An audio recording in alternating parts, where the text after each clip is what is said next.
Want to have your SEO questions answered live? At SEOtraining.com, we offer our members monthly Q&A calls with the father of SEO himself, Bruce Clay. In this series, we are going to share some of the SEO questions that have come in from our members during our live recordings. So if you want to participate and ask your questions to Bruce in our next call, sign up to become a member today at SEOtraining.com. Enjoy. Christopher asks, how important is being ADA compliant to overall SEO? About that much. It's about a foot, right?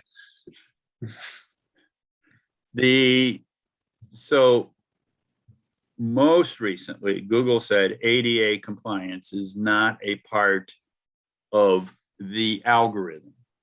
Now, and I'm going to get a little techie here. There's multiple layers to this. One layer is the database, which is the caffeine index. That's where every website's profile is kept. But think of it, they're going to spider your site and they're going to gather data from your site and they're going to put it in the index, which is a profile for your site. Then on top of that, they have the Hummingbird algorithm. And the algorithm is sensitive to what kind of query, what's the intent? So for instance, if it's informational kind of a keyword, and by the way, every keyword has its own algorithm. Think about that. Mm-hmm. If the keyword has an intent of being mostly informational, then Google's going to bias the algorithm to the body copy. Whereas if it is mostly transactional, they may bias it towards headings or title tags because a lot of sites have the same descriptions. So based upon every keyword, there's going to be a balancing act of what is the weighted average used across the profile. On top of that, then they have artificial intelligence. And the artificial intelligence is going to look at EAT as an example, expertise, authoritativeness, and trustworthiness. And then there's other things that sit on top of that. And there's RankBrain and there's sentiment analysis. So do the people who link to you say positive things or negative things? Because that's going to bias how many page rank points you might get or something like that. Whether you're considered a trusted resource or an untrusted resource. So when you add all of that together, that is the determination of whether you rank. Now, the question had to do with ADA compliance. Technically, according to Google, there is no algorithmic variable for ADA compliance. It doesn't seem to even be a tiebreaker.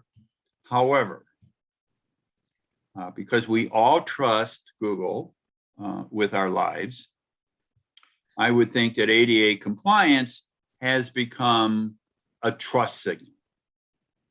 And that it is the kind of thing that you lose trust over more than you gain trust over.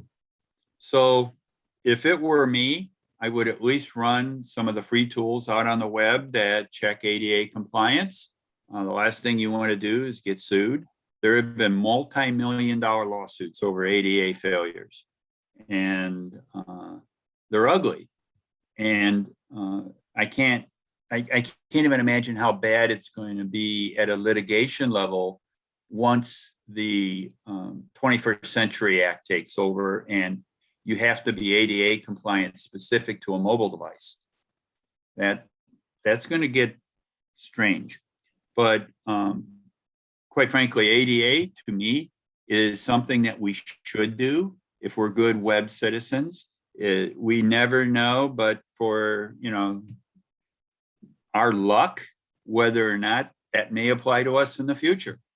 I know people that are visually impaired to the point where their screen has to be the size of a 60-inch television. That way they can see things.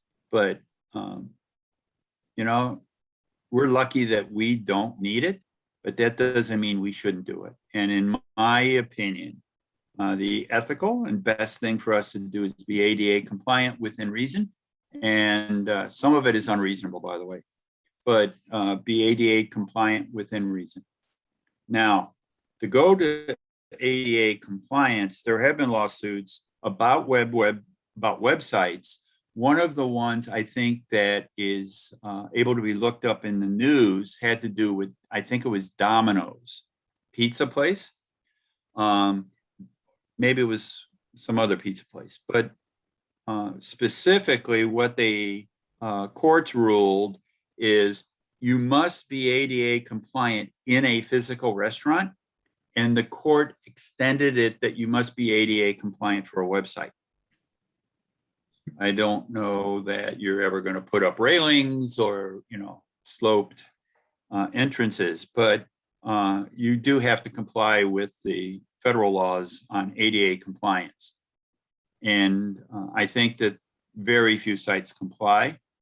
I think that sites that are very old certainly comply less. They have keyword stuffing. They don't use alt tags correctly. They have title tags on links that are keyword stuffed. Those kinds of things are going to result in lawsuits. Should you be ADA compliant? You should. Is it in the algorithm? Probably not.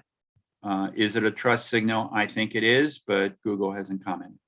So yeah, do ADA if you can. If you want to join our next Q&A call, be sure to sign up to become a member at SEOtraining.com so you can ask your questions live. As a member, you'll also have access to dozens of hours of training videos as well as our SEO tools and ebooks. SEO is always evolving and you need a way to stay up to date. So if you want to raise your SEO to the next level, be sure to sign up today at SEOtraining.com.